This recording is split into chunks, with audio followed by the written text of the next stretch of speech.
Hi, and welcome to Life Preparations with Dorcas. So, we're still talking about new beginnings and new seasons, and today we're talking about your 2025 checklist, right? So, when we talk about checklists usually would help us tick what we have done and what we are yet to do. So, when you look at a checklist, it's very easy to know that I have done this and I am well on my way to doing that. So for this year, 2025, the first thing to do is to start planning now. And if you're still in 2024, now is the right time to start planning. Why should you start planning now? Because planning is part of preparation. And I have some quotes for you about preparation. One of them is, opportunity does not waste time with those who are unprepared. Would you want opportunities to come in your new season and you're unprepared? At the end of that season, you are going to be so wearied and tired and worried because you didn't take the opportunity, and that will lead to a regret. Who wants to sit down and have a regret? Well, I'm not sure I know who that person is, but now is the time to begin to plan, and part of your planning is to prepare. And now another quote that I have for you is that the best preparation for tomorrow is doing your best today. So while you're trying to round off the year, I want to ask you, have you done your best this year? If you haven't, this is a good time to tell yourself that I have to do better. I have to give my best shot for whichever time or whatever time I find to be my today, because it's going to go into my future and serve as either preparation or lack of preparation. And remember that victory is a child of preparation and determination. And that's a quote by Sean Hampton. That victory that you have always wanted in that aspect of your life, or that goal you have always wanted to achieve as victory, you should plan for it. And with determination and hard work, we are going to lift that trophy and say, yes, we have conquered. Now, the next thing on your checklist to do is to hide. Now, when I'm saying hide, I mean find a secluded place, sit down there, go away from the crowd. And that's a place where you think, you plan, you prepare. Once you have written all those things down, then you can now come out and begin to execute. Now, when I say hide, why do you think you should even hide? If you feel tired and worn out, that is already a sign that you should hide, so that your mind can rest, your body can rest, and every part of your being can just take a deep breath, breathe in and breathe out. Now, if you feel you're always in a hurry, sometimes you need to calm all the way down. It's a sign for you to hide. Okay?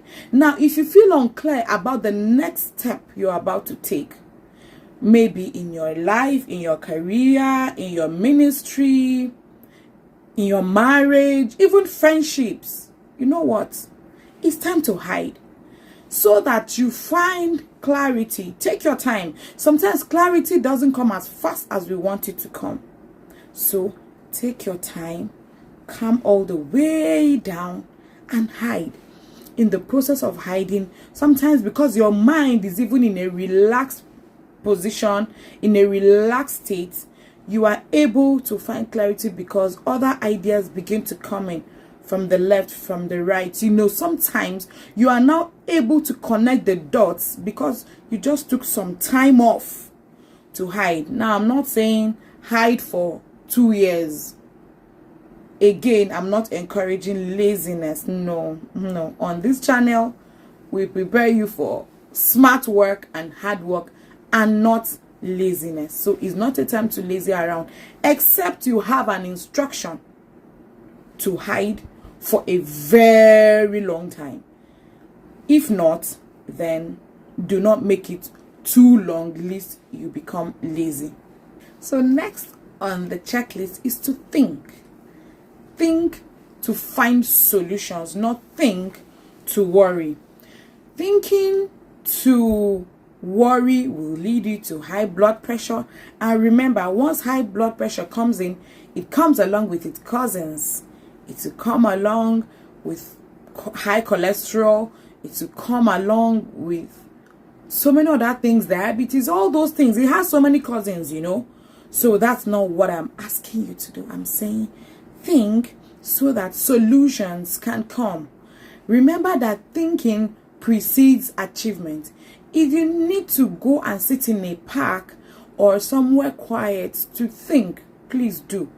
If your house is quiet enough or you have an environment where you can think, just see that your thinking is not to worry about the issue to cause you sleepless nights.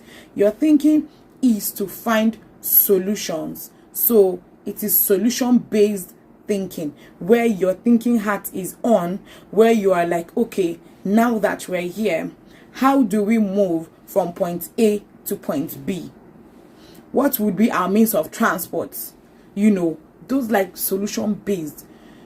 Do you understand? Not worry. Please, we are not out here to worry on these streets. But remember, that hiding that I talked about would help you to think better, right? Hello and Happy New Year. My name is Dorcas and I'm thrilled to invite you to Abuja Children's Prayer 10. It's going to be happening on the 1st of February 2025 and the time is 9 a.m. The venue is Christian Teaching Center, plot 126 off Balakona Street. It is after the Kado Fish Market's Life Camp Extension, Abuja, Nigeria. I am inviting every parent, uncle, auntie, teacher, young person, as far as you have children around you or you're hoping to have children or you're still trusting God for children. Everyone is invited. Let them come. Let us all come. Let the children come. Let them pray to God for themselves and by themselves as we, the parents, support them in these prayers. See you there. Now, the next on our checklist is to have a word for the year. Now, when I say a word for the year, I'm talking about like a focus word, like how you see some churches, they have a theme, something like that. So I know somebody who has used the word invest as one of the words she has used for one of the years. And now what invest meant to her was to invest in opportunities, invest in people, invest in finances, invest. There are so many places to invest in the positives and, you know, remove all the negatives. And she said at the end of that year, for whatever decision she wanted to take, she thought about how was it going to be an investment, either for her community, for her friends, or for the people around her. So if that wasn't going to be an investment, she thought about it a second time. So what else is it going to be? So for you, think about it. It can be the word focus. Because let me tell you, distractions will come. But once you have like a theme for that, it's going to help to keep you on track. Because when opportunities come, when failures come, that word will be able to pick you up. You now know what to do, right? And you can also use the Bible. It can be an English word. You can pick a verse of the Bible, but let that be your guiding light for the year. It will help to keep you on the straight and narrow. So the next is it's a new year already, right? So what would make the year the greatest you've ever had? That is a question to ponder on.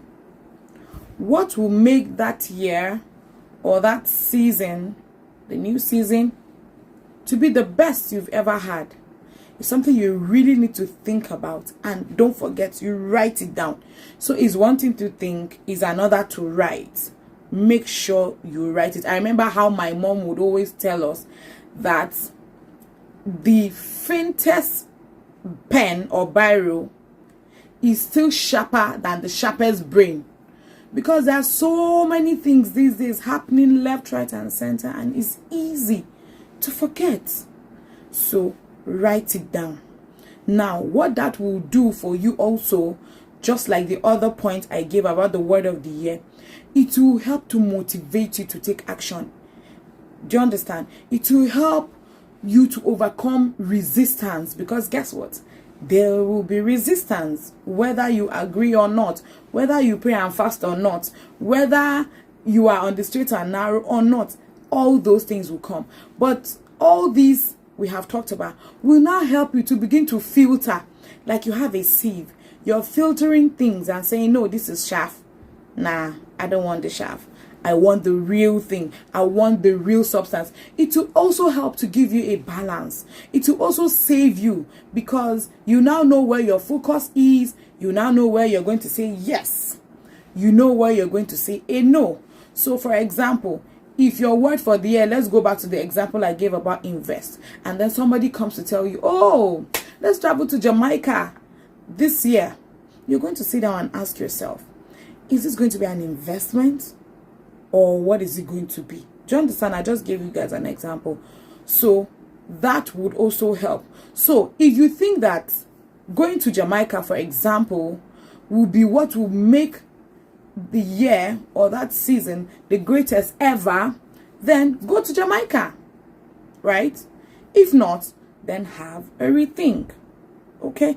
So another thing that this would help you do is that it's going to help you celebrate your progress, because you're going to be like, I actually wrote this down as what will make the year for me. I have actually worked it. I have seen it come to pass, and now I can celebrate. Do you understand? Because now you have something to measure. You have something to, go back and say, oh, I can take this. I can take this A, B, C, X, Y, Z. It's done. Okay? That's what we're talking about here. And now, the next thing is to focus. Focus. Have you watched these Animal Planet and those on the telly, where there's the channel that talks about animals and all of that? You need to see how those lions focus, like it's laser sharp. There's what they want to grab. That gazelle, that goat, they want to grab. That antelope, the focus is so sharp. I need you to focus. Because guess what? There'll be distractions. There'll be resistance. There'll be a lot happening left, right, and center. From your office to your family to your business to everywhere you go. There's just one thing happening. But guess what? Eyes on the prize. Like I remember one of my teachers when we're learning business studies, and there was this thing called typewriting. And because it was typewriter, then it wasn't computer, you were typing, and you hit the stuff back in. I don't know, if you're a younger person, you may not understand this, but you're typing, and then they're telling you not to look at the keyboard, but to look at the book you are typing from, because there's something you're typing from, either a book or is written on the board. So you are typing, and then once our teacher notices that your eyes are no longer on the book, you are focusing on the keyboard, trying to get to where A, B, C, D is, because again, you have been taught where to place your fingers, right? So you shouldn't be looking at the keyboard. The next thing you're going to hear is a scream. Eyes on the textbook, because it means your gaze has moved from the textbook to the keyboard, which shouldn't be. So all I will tell you is focus. Focus on the right thing. Focus on the right places. Focus on the right activities. Focus on the right who. The right who. I'm talking about the right people. Because let me tell you, for everything you want to achieve, there are the right people to help you. Now, it is in all your thinking that you are going to find who are the right people that are fit to help me. Are they people that have done it before, or people who haven't done it before? You will think. And if they are people that have done it before, whoa, then you need to go and find them. If they are not close to where you are, you need to check them on LinkedIn. You need to check them on Facebook. You need to send them an email. You just need to do whatever you have to do to make sure that you find the right places the right people, the right conversations, because sometimes even the wrong conversations just water down everything. You really don't want to have that. Okay, you really don't want to have it, right? Because on this street, we are here to ensure that you prosper, that you succeed, and that in the end, we celebrate you and the world celebrates you. But most importantly, that God in heaven celebrates you. So, focus. Eyes on the prize. Like Paul will say in the Bible, he lets go of things that are behind. He focuses on the things that are before him. So focus on the things that are before you. Pick up the lessons learned from the past and just move it. Remember, we talked about you not having regrets, right? In one of the quotes. Because again, success does not waste its time on people who are unprepared. So if you have not started preparing, this is your time to prepare. And you can use this checklist to prepare. So, have you received value? If you have, then this is a good time to share with your friends and family so that they prosper along with you. Nobody lagging behind, everybody doing fantastic. So share, like, subscribe to our YouTube channel, and do have a fabulous year and a fabulous new season.